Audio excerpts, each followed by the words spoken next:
If you want to have the subtotals for each department, we can manually insert a formula to get the subtotals for each department.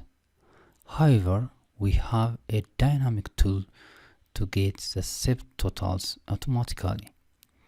We have here a subtotal feature in the data management menu.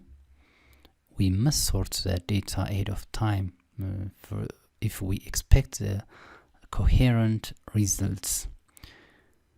We have sorted the data in the last lecture.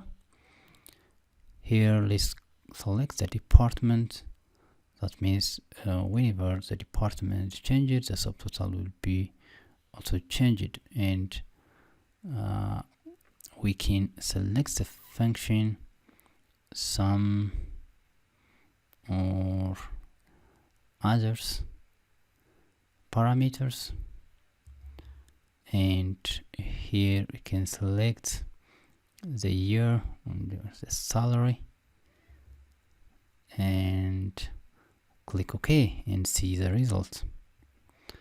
Now we have the subtotals for each department.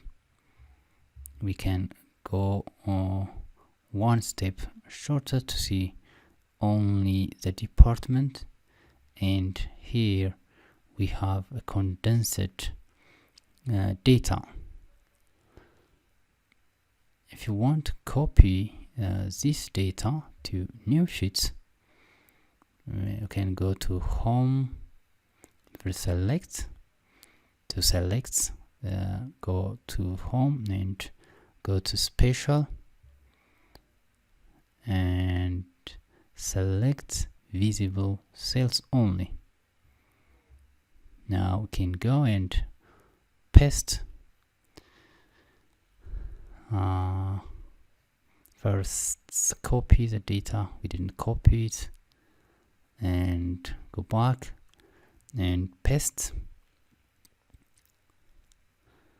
Now we have this condensed form of our data.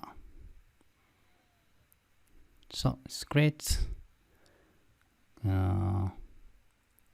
can ungroup if you don't need that. Go to subtotal and remove all. This will remove all the subtotals from the list.